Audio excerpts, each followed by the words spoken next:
You have to realize one thing, and that is the hip dip is not an isolated problem. Let me show you what I mean. So this is a patient. She has a reasonably deep hip dip here that she wants filled. I haven't done anything here. I have filled her other side, which was even deeper. If you look here, here is her hip dip. This is what we want to have filled. But you can't just simply put some fat here because it doesn't really work that way. The hip dip is not just a little isolated area that needs fat to fill it out. It actually goes all the way back. So you can see it and feel it, and it goes right till about here. So I do have to put fat into the butt to fill in the hip dip to get a really nice result. That doesn't mean that you have to have a huge butt. That just means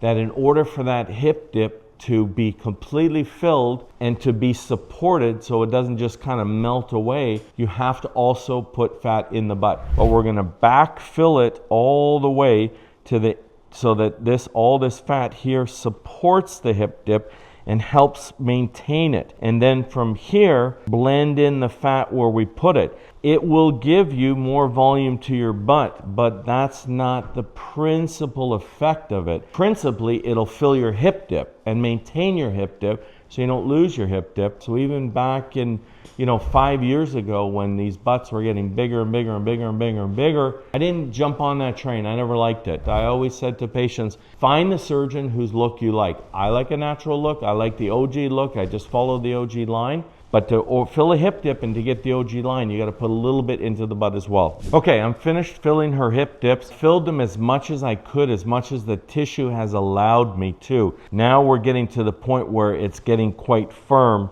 so I'm really not able to get her hip out any further. Now, that's okay because she has a naturally very athletic build. So I think it'll look good on her, it'll kind of match. But those really severe indentations, we've got them much better. She was never going to be a kind of voluptuous hippie person. Filling the hip dips requires a little bit of fat in the surrounding areas to get the very best result.